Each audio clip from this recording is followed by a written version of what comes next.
Wel, wat sê jy my volk oor die 16 Oktober protes op Senekal? Bly jy of ry jy? Moet ek gaan of moet ek bly? Jy weet, daar's baie redes om te gaan. Daar's ander redes weer om te bly. Daar is ook die voorstel gemaak om te gaan, maar op 'n verskillende plek te versamel, te vergader. Nou, die afgelope tyd dink ek baie oor die eerste protesaksie op Senekal en oor die tweede een wat vir môre Vrydag 16 Oktober gereël is. En ek gaan nie vir jou sê wat jy moet doen nie. Ek dink ook nie jy sou my toelaat om vir jou te sê wat jy moet doen nie. Die Here het jou in beheer gesit van jou eie liggaam en jou eie lewe om jou eie besluite te maak. Nou, vir my liggaam en my lewe en my besluite, ek het myself aan die Here oorgegee en myself onder sy leierskap geplaas, dat hy my kan lei, of ek moet ry, of ek moet bly. Ek wil net hierdie gedagte met jou deel, my volk. Spreuke 15 vers 29 sê die Bybel: Die Here is ver van die goddelose, maar die gebed van die regverdiges hoor hy. Die Here is ver van die goddelose, maar die gebed van die regverdiges hoor hy. Nou as ons dit lees, dan dink ons, meeste van ons dink onmiddellik, ja, daai goddelose, die Here is ver van hulle. O, maar ons, die regverdige, die Here is by ons. Hoe regverdig is ons in God se oë? As ons nie gekleed is met die regverdigheid van Jesus Christus nie, dan is ons goeie dade en regverdige werke, maar soos vuil werksklere, vuil lappe. Dis in die Bybel. Ons staan voor God. Ons kan nie voor hom staan in ons eie goedheid, ons eie geregtigheid nie. Want dis asof die Here kyk na ons lewens met 'n mikroskoop. Hy sien selfs die kleinste dingetjie raak wat ons verkeerd doen, wat ons verkeerd sê. Die Here deursoek selfs ons gedagtes. Die punt is, die skrif leer nie een van ons is regverdig voor God. En hierdie moet ons nederig maak. Ons moenie hoogmoedig staan en met die eie ek en sê, nee, maar ek is 'n goeie mens.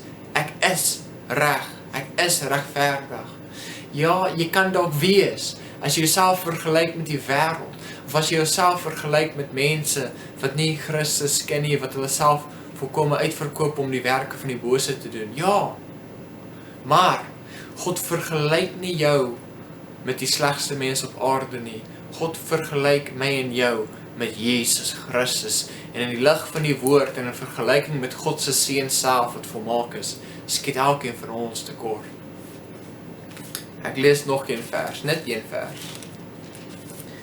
Spreuke 14, vers 34 sê: Geregtigheid verhoog 'n volk, maar die sonde is 'n skandvlek vir die nasies. Nou, is ons 'n volk van geregtigheid of is ons 'n volk van skande en sonde? Ek sou sê op hierdie oomblik is ons albei. Ek stem nie saam met die mense wat sê, ons volk is reg, ons is heilig, ons doen wat reg is, ons buig net voor God, ons is God se volk. Want daar is enorme hoeveelheid sonde onder ons volk, wat ons volk steeds aan vaskleef en koester. En ek die sondes noem: egbreuk, losbandigheid, lieg, verslaaf wees aan drank, verslaaf wees aan dwelms, verslaaf wees aan vuil goed op ons selfoon of TV's kyk of die internet.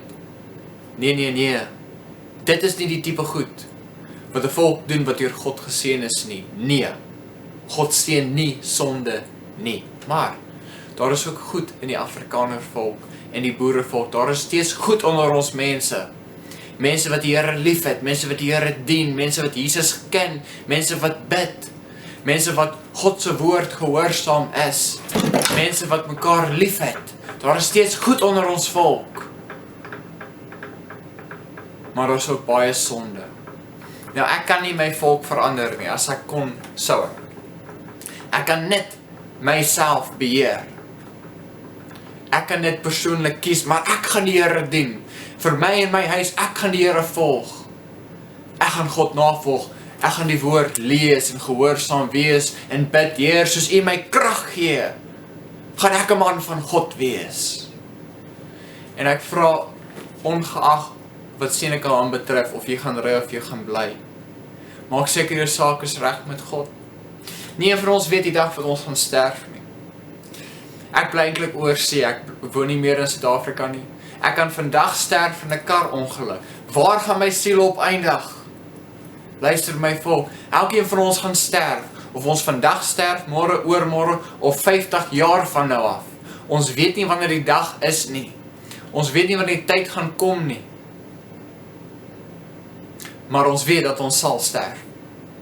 As Christus Jesus nie terugkom voordat ons sterf nie. En ek bid, ek vra jy asseblief, maak gereed my volk, maak seker dat jou saak met die Here Jesus Christus reg is. As jy dit nog nie van tevore gedoen het nie, kom neer op jou knieë, smeek die Here om vergifnis, pleit Jesus Christus om genade, gee hom jouself, gee hom jou sonde, bely jou oortreding, en ek wys nie die vinger en sê, jy is sleg nie, want ek weet dat ek ook sleg is, en ek moes ook op my knieë kom, ek moes ook God om vergifnis bid, ek moes ook pleit en sê, Jesus Christus, wees my sondaar barmhartig. En as ons nie tot die punt kom waar ons besef en bely dat ons sondaars is nie, dan sal ons ook nie die vergifnis en genade van God ontvang nie. Baie van ons volkslede het al gesterf, baie van ons volkslede is al vermoor. En ek wil nie sien dat die bloed van ons volk loop met die wete dat daardie volkslede nie reg was met God nie. Elkeen van ons sal sterf, asseblief, dit is baie ernstig. Maak asseblief seker dat voordat jy sterf, jy reg is met God, en omdat ons nie weet die dag wat ons sal sterf nie, ons is nie môre gegee nie, ons is nie volgende jaar beloof nie. Maak asseblief vandag jou saak met die Here reg. Jy kan dit doen, dis eenvoudig. Dis nie 'n spesifieke gebed wat jy bid nie, maar dis die houding van jou hart wat die Here raak sien. Here God, ek gee U myself, ek gee U my lewe, verlos my van die bose, vergeef my my sonde, Here, elke slegte gedagte wat ek gedink het, elke vuil woord wat ek gespreek het, elke bose daad wat my hande gedoen het, vergewe my, my God. Here Jesus Christus, kom woon in my hart. Stel U koninkryk op, stel U troon op in my hart. Here, ek onderwerp my aan U. Ek maak Christus my generaal, my president, my koning. Heers U asseblief, Here, in my. Help my om U na te volg met volkome, heelhartige oorgawe tot die dag van my dood. En dan sal ek U loof en prys tot in alle ewigheid in U woning, die hemel. In Jesus Christus naam. Amen. Gaan in vrede en maak reg met God. Asseblief.